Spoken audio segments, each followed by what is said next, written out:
15 for 15. I'm your host, John Zalkin from RKW Residential.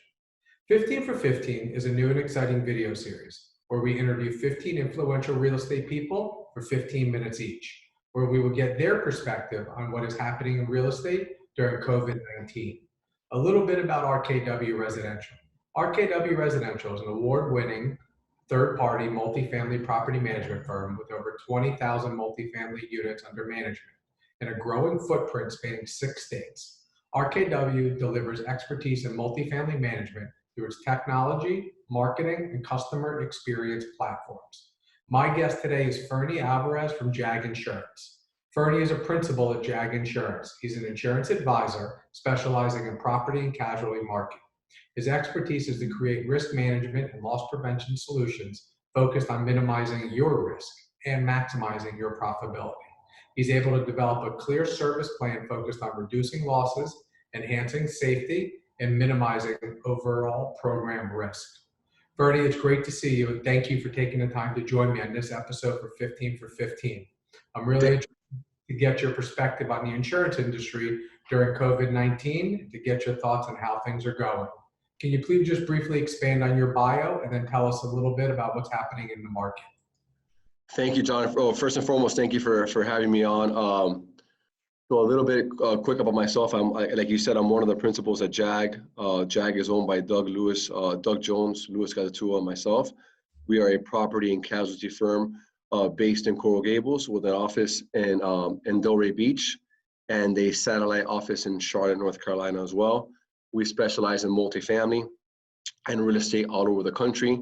We currently have clients in 38 states, and we're here working harder than ever, man, under these circumstances. Trying times. So let's kick it off with, how is the insurance world different today? Because most people wouldn't think the insurance world, especially in the multifamily and property and casualty, how has the world changed for you guys on the insurance side? So the insurance world right now is changing every minute. I mean, I feel like every single day, every single hour, there are different challenges, and obviously COVID-19 has a lot to do with that. And underwriters working remotely, quotes being turned around much slower than usual. We're also in a market that's been hardening since 2017, since hurricanes Irma, Harvey, and Maria, along with all other catastrophes that have happened globally. So the insurance market, I would say, is it's in a very stressful place right now, and very challenging place right now, to say the least. And are quotes coming in around? I know for the last couple of years, the multifamily market has been rising quickly. Yeah. Per door. Where are quotes now from? Is it affecting the actual money, the rate, or is it just affecting the turnaround and what's happening in the insurance industry? So the market has been hardening for quite some time. To put it into real simple terms, just like every other industry, the insurance market has been affected positively, and also in a challenging way, by technology. Artificial intelligence is really now is a driving force behind rates. So really understanding the construction characteristic of an asset, the location, the zip code, all that information, square footage, year built, really plays a huge emphasis on the rates, and it gives AI a better idea of what the rates should look like. So rates are hardening. With that said, I feel at the same time that every single building and assets are being looked at on an individual basis.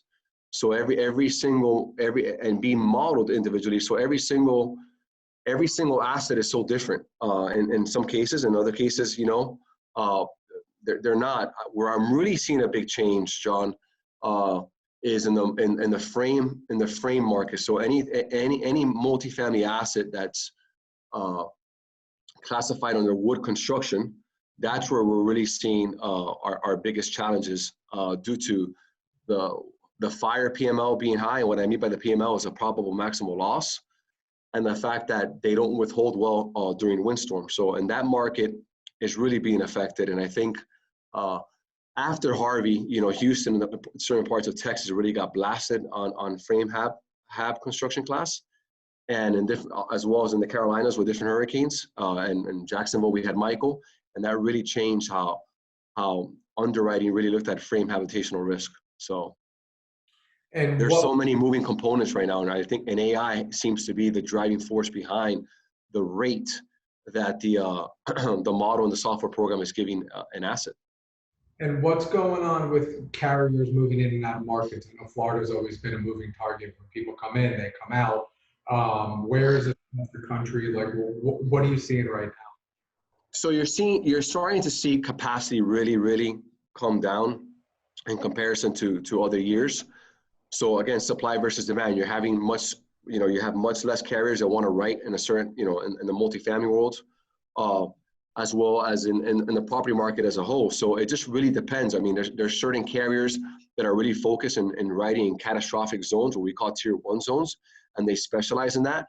And then you have other carriers that are really specializing in, we understand wood habitational, wood frame, and construction in the Carolinas or in different parts of the country. And they are entertaining business in that part of the world. So it really depends on the region, and it depends on the construction class and the year built of the actual asset. But as an overall market, as an overall condition of the marketplace, you are starting to see really hardening conditions in comparison to what we've seen in the past. And now with COVID-19, it's just becoming that much more compromised.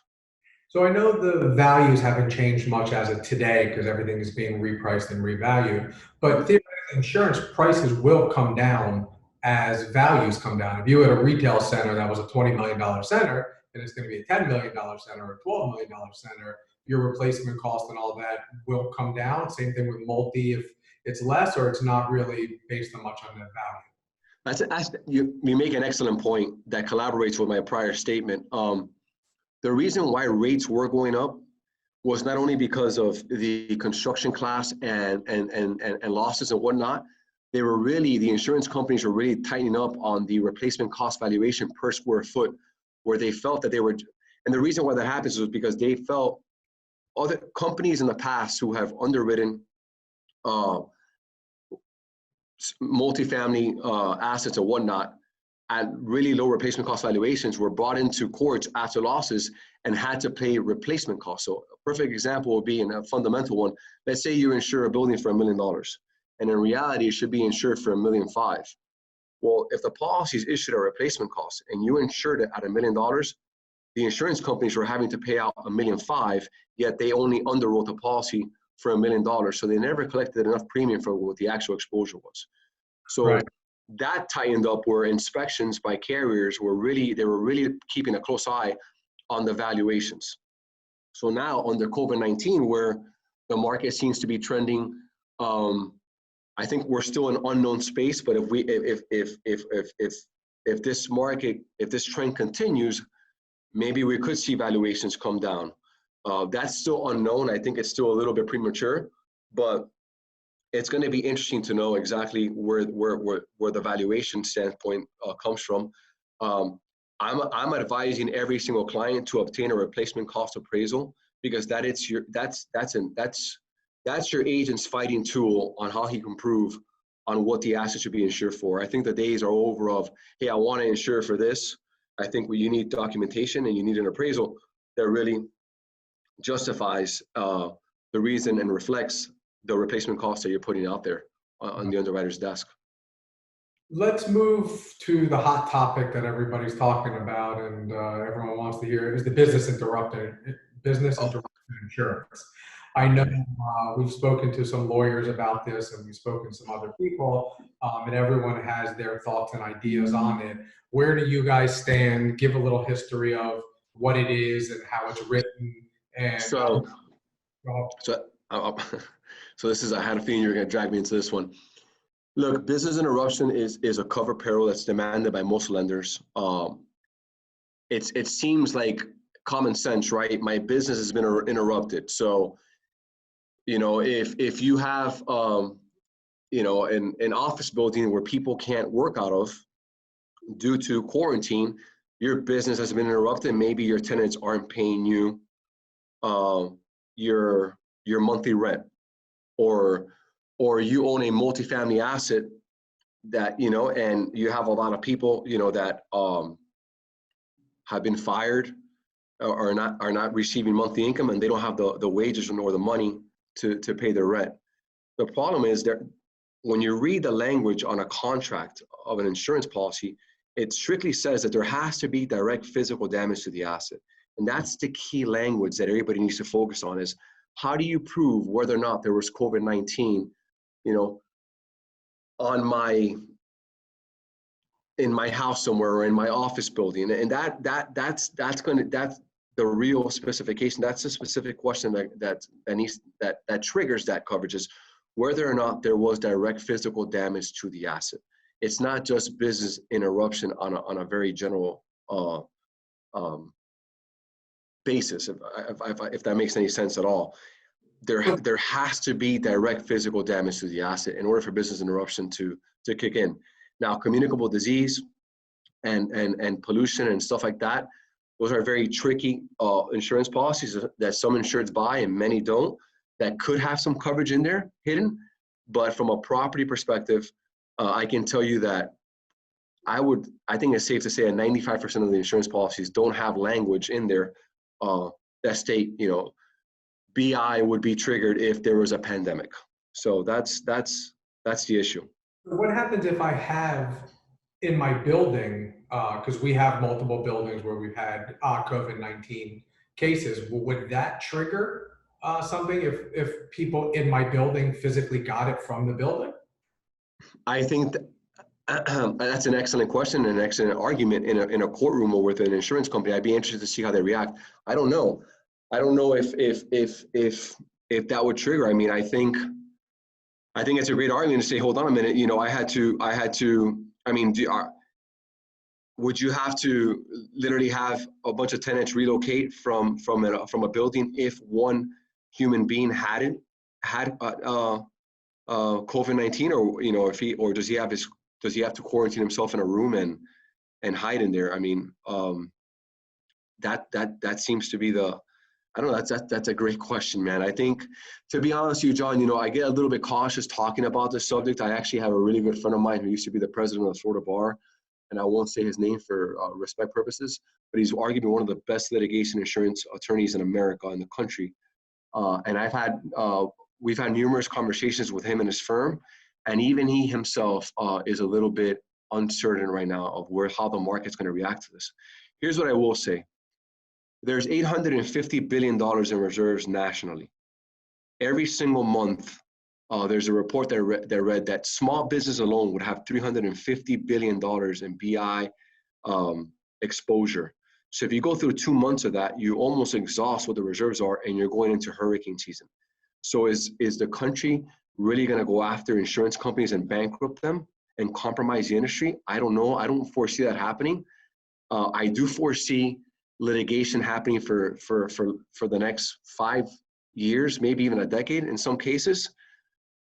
But I don't know that the insurance companies can really pay out what's out there, because they literally would literally go bankrupt. There isn't enough reserves to underwrite. I mean, you're talking about an insurance market that's so global and so driven by the reinsurance market that it will compromise the entire marketplace. So The way it was explained to me is the only way it would work is if the government then backstopped the insurance companies. So it'd be a way so the government says the insurance, hey, pay out the BI, and then we'll go ahead and bail you out. That would be the only way it works, because you're right, it's just so large. But I think that's above our pay grade, right? So I think it is, man. I'm hoping that insurance companies who do have the responsibility to pay out, because the language says so, that they do so, and they do have a fiduciary responsibility to pay claims. But I also think that, you know, an insurance contract it's a contract, right? And you can't add nor delete language in the middle of a contract. So I'm hoping that people, you know, states and government respects that, because I think when you look at this at the macro level, it's important that we don't bankrupt certain insurance companies. And I know that insurance is a lot of people don't like insurance, and they don't like insurance companies, but they're there when we need them. I don't know that anybody saw this coming, man. I mean, this is a very, again, we're unprecedented times. This is a unique situation. Only insurance policy I've seen that's paid out was Wimbledon, 141. After they $2 million a year for like 17 years or something. Yeah, and I think they do like $344 million a year in revenue. So they got 40% of that. But with that said, I told you 15 minutes flies by. You were awesome. I definitely wanted to get you on and get your perspective. Appreciate that. Take you to our lightning round where we have a few quick questions. You ready? Ready. Let's roll. Does the 10-year treasury close under or over 1% by the end of the year? Probably under. Next time you're on an airplane, over or under 90 days? Over. Next time you attend a networking event, over or under 90 days? I pray to God under, but oh God, I'm going to say, John, these are good questions, man. Over. Next lunch or dinner at a restaurant with a client, over or under 90 days? Under. Will Trump win or lose? Oh God. I think he wins, man.